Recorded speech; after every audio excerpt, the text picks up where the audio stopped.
The Lord said to Moses, "Speak to the entire assembly of Israel and say to them, 'Be holy, because I, the Lord your God, am holy. Each of you must respect your mother and father, and you must observe my Sabbaths.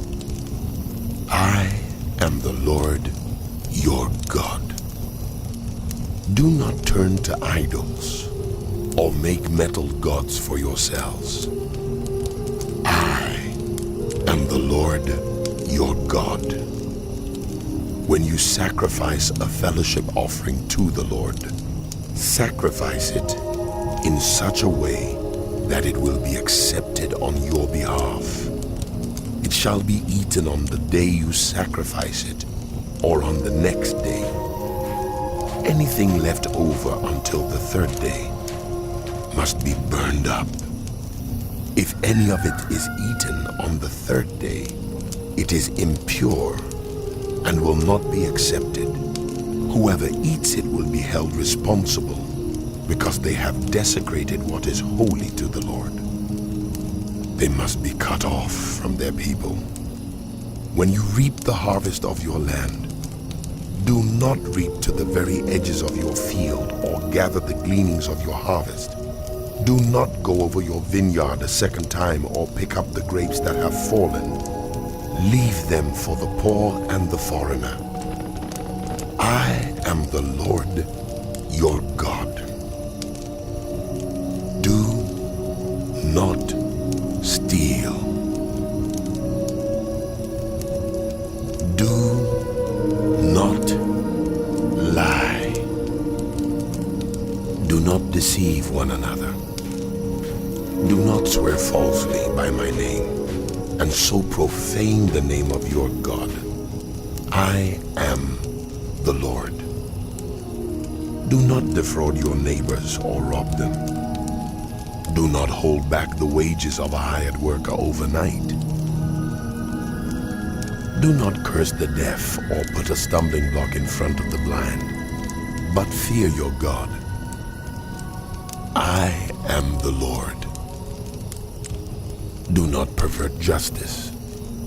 Do not show partiality to the poor or favoritism to the great, but judge your neighbor fairly. Do not go about spreading slander among your people. Do not do anything that endangers your neighbor's life. I am the Lord.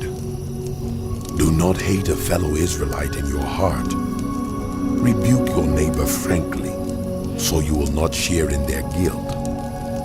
Do not seek revenge or bear a grudge against anyone among your people, but love your neighbor as yourself. I am the Lord. Keep my decrees. Do not mate different kinds of animals. Do not plant your field with two kinds of seed. Do not wear clothing woven of two kinds of material. If a man sleeps with a female slave who is promised to another man, but who has not been ransomed or given her freedom, there must be due punishment. Yet they are not to be put to death, because she had not been freed. The man, however, must bring a ram to the entrance to the tent of meeting for a guilt offering to the Lord.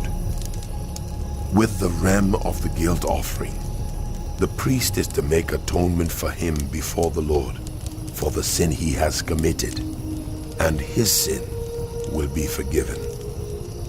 When you enter the land and plant any kind of fruit tree, regard its fruit as forbidden. For 3 years you are to consider it forbidden. It must not be eaten. In the 4th year, all its fruit will be holy, an offering of praise to the Lord. But in the 5th year, you may eat its fruit. In this way, your harvest will be increased. I am the Lord your God. Do not eat any meat with the blood still in it. Do not practice divination or seek omens. Do not cut the hair at the sides of your head or clip off the edges of your beard. Do not cut your bodies for the dead or put tattoo marks on yourselves. I am the Lord. Do not degrade your daughter by making her a prostitute, or the land will turn to prostitution and be filled with wickedness. Observe my Sabbaths and have reverence for my sanctuary. I am the Lord. Do not turn to mediums or seek out spiritists, for you will be defiled by them. I am the Lord your God. Stand up in the presence of the aged. Show respect for the elderly and revere your God. I am the Lord. When foreigners reside among you in your land, do not mistreat them. The foreigners residing among you must be treated as your native-born. Love them as yourself, for you were foreigners in Egypt. I am the Lord your God. Do not use dishonest standards when measuring length, weight, or quantity. Use honest scales and honest weights, an honest ephah and an honest hin. I am the Lord your God, who brought you out of Egypt. Keep all my decrees and all my laws and follow them. I am the Lord.